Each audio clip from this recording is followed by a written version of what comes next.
Hi, I'm Sabrina Justison from SevenSistersHomeschool.com, and this is about understanding plagiarism.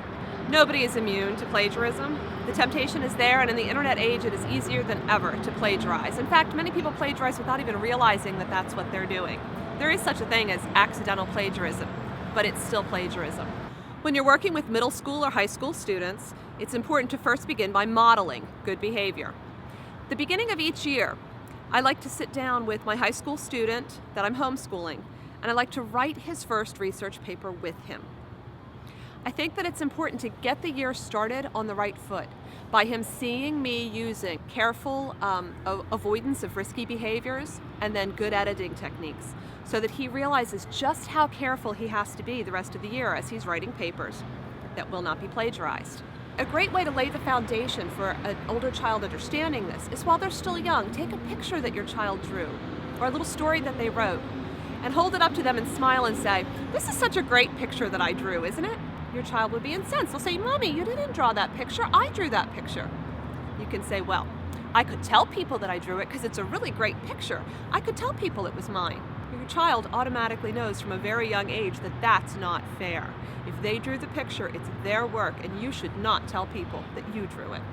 So once a child understands the concept of what plagiarism is, and when they understand the innate injustice of taking credit for somebody else's work, then as they get a little older, you want to express the consequences. Do you know that most colleges will automatically give you an F if you're found to be plagiarizing in a class? And if it happens more than once, it's grounds for expulsion from most colleges. No questions asked, no excuses accepted. It's a big deal. After that, we talk a lot about how to do research with reputable websites. The internet is full of information, much of which is not information at all. It's out of somebody's imagination. And it's not an automatic thing that our kids are going to understand what's a reputable website and what is not.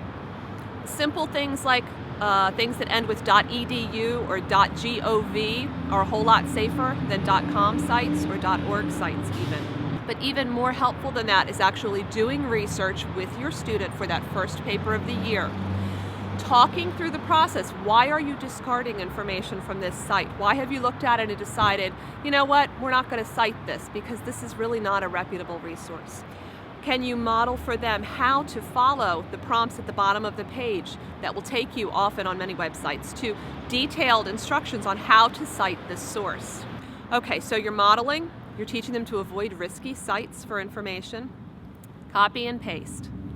Copy and paste is a minefield. Everyone wants to use it because it's so handy. I use it in all sorts of writing, but not in research writing.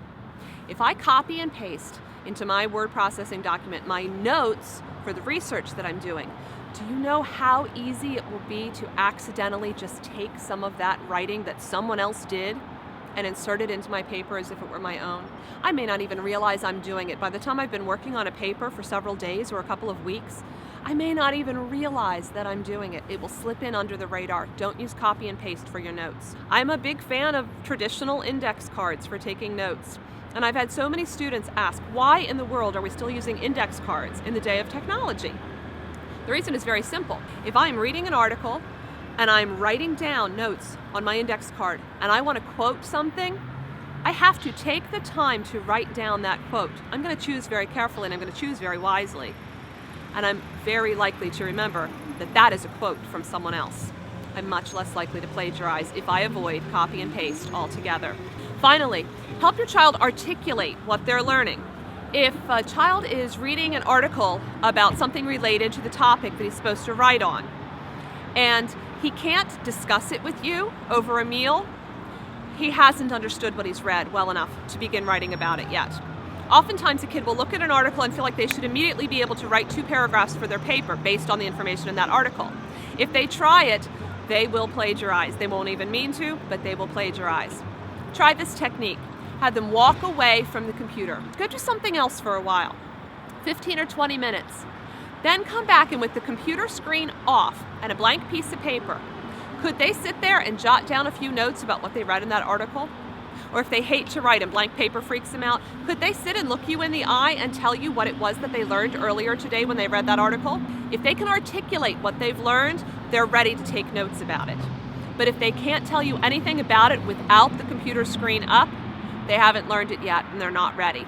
they're going to accidentally plagiarize if they pop that computer screen open and begin taking notes right then and there. So 4 tips: modeling, finding reputable websites, avoiding copy and paste like the plague, and articulating what you've learned before you write about it are a good safety net for avoiding plagiarism.